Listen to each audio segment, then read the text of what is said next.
Revelation 1553. From the 4th of August 1940.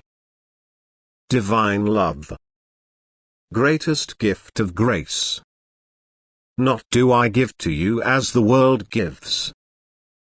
The most glorious gift of God is His exceeding love, which He offers to all people in order to make them happy. The divine love seizes all His creatures, it leaves out no being, only the degree of the love rays is different, and that depends on the distance of the being from God. The strength of the will directed to God determines the degree of God's love for man, and so approach to God or distance from Him means increased or decreased love. Thus man can make himself a partaker of the greatest gift of grace or deprive himself of it, if his way of life is in accordance with God's will or strives completely against it. In divine love, man finds the fulfillment of his longing on earth, for a wondrous peace enters the heart of one who is seized by the love of God. He desires nothing else than to be able to remain in this divine love, he longs for God and demands nothing more from the world.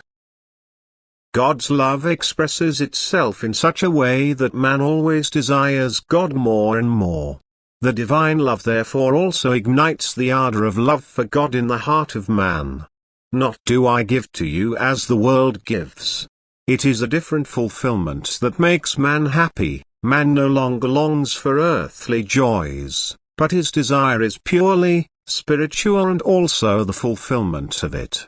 And yet it makes man unspeakably happy and cannot be compared with earthly happiness. For it is God Himself who communicates Himself to man, because God is love.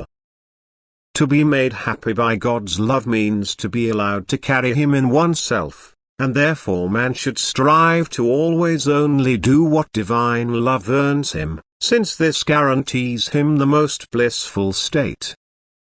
Innumerable earthly pleasures may seem desirable to him, they are only deceptive lights compared to divine love, and they will also, like deceptive lights, extinguish and leave nothing behind, while divine love can never ever pass away once it has seized the earth child, because what God gives is incomparably glorious and everlasting.